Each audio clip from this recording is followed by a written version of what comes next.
Ustadz yang masuk ke saya. Silakan.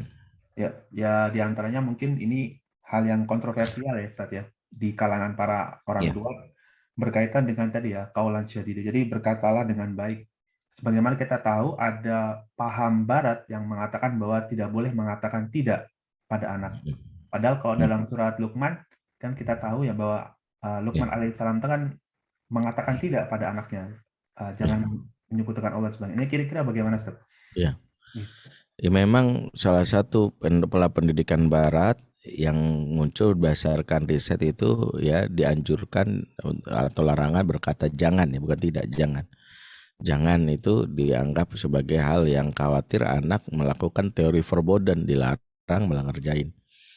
Kalau disebut riset, maka kita menyadari bahwa terima dulu sesuatu yang dari Barat sebagai sebuah riset, kita hargai. Jangan antipati dulu. Jangan langsung kita bilang, wah ini Barat nih, pasti tidak. Sesuatu yang dari Barat itu bisa jadi adalah hikmah kaum muslimin yang tercecer. Pertanyaannya bagaimana dalam Islam? Nah, Islam sendiri mengenal istilah jangan dalam banyak hal. Dari misalnya kata yang disebutkan la tusyrik billah inna syirka la zulmun azim wala tamsi fil ardi marha la wala taqrabu zina la gitu.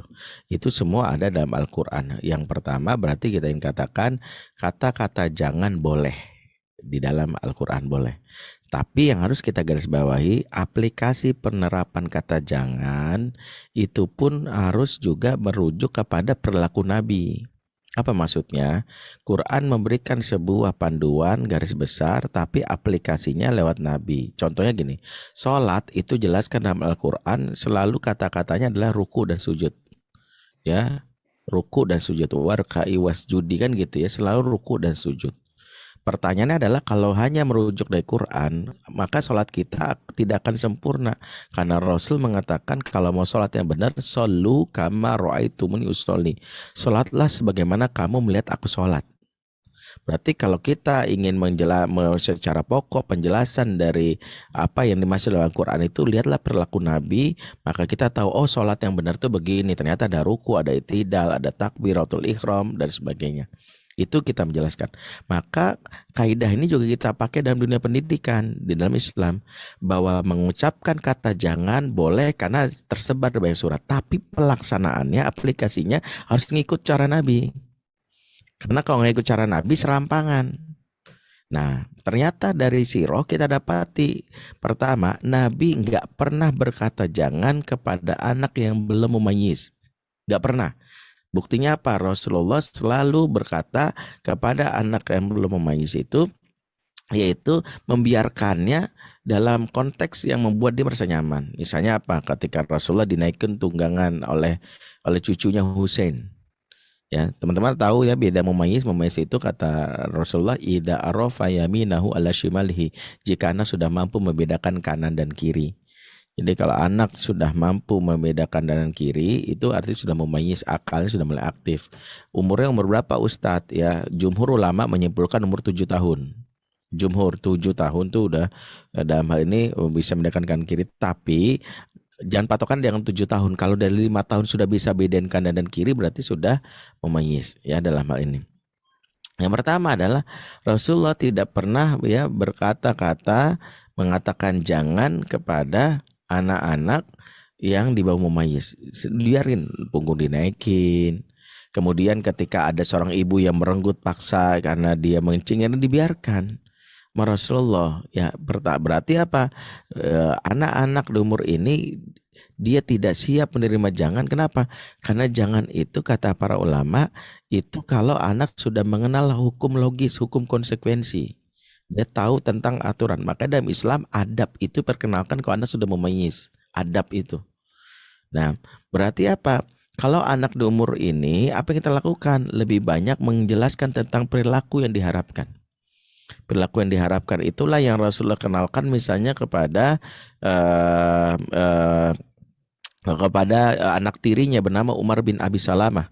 Ya, Umar bin Abi Salamah ini ya anak tiri Rasulullah, karena Rasulullah menikahi Ummu Salamah, dan suatu hari ketika Rasulullah lagi makan, tiba-tiba anak tirinya ini ya lari-larian di depan majelis makan, di tempat makanan yang banyak itu.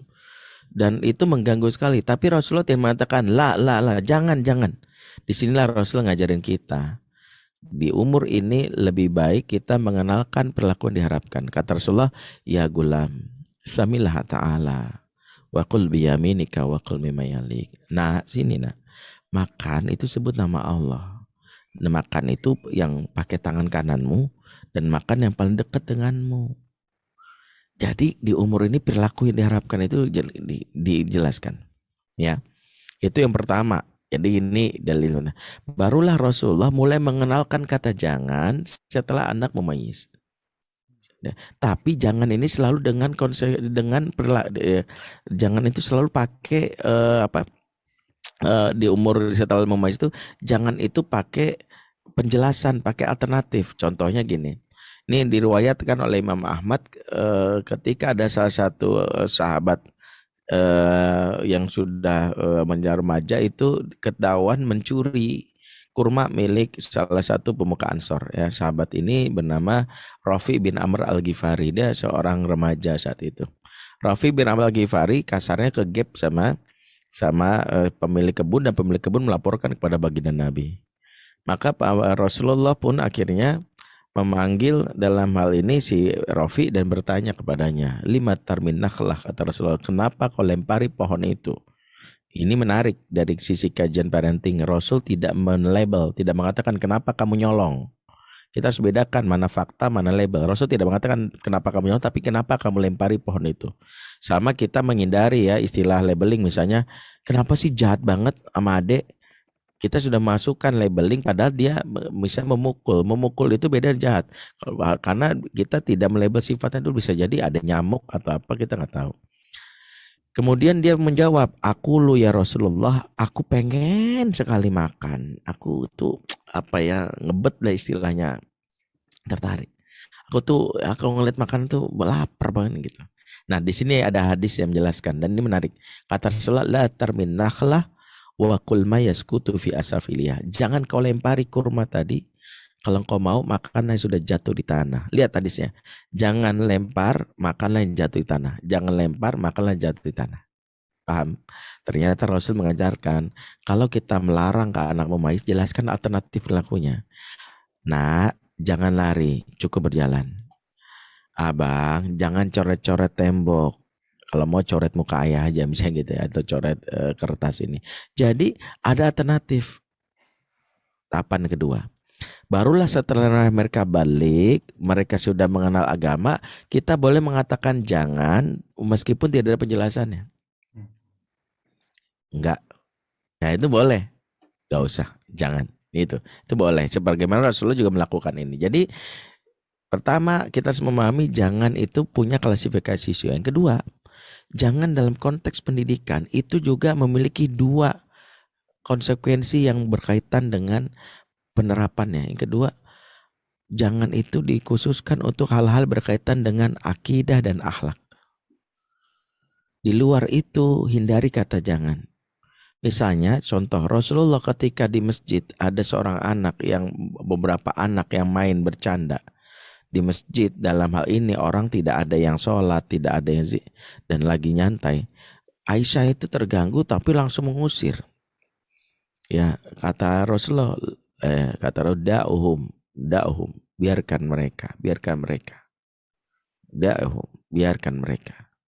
Rasulullah malah membiarkan. Kenapa? Karena sejatinya nggak ada yang dilanggar di sini. Tapi kalau sudah berkaitan dengan akidah langsung, akidah misalnya salah satunya misalnya itulah kenapa muncul kalimat la tusyrik billahi innasyirka la zulmun azim. Karena akidah dalam Islam itu mulainya dari kata tidak, bukan dari kata sembahlah Allah. Karena kalau orang menyembah Allah tapi nggak bisa berkata tidak, belum tentu muslim. Karena muslim itu adalah yang berani ngomong enggak kepada selain Allah.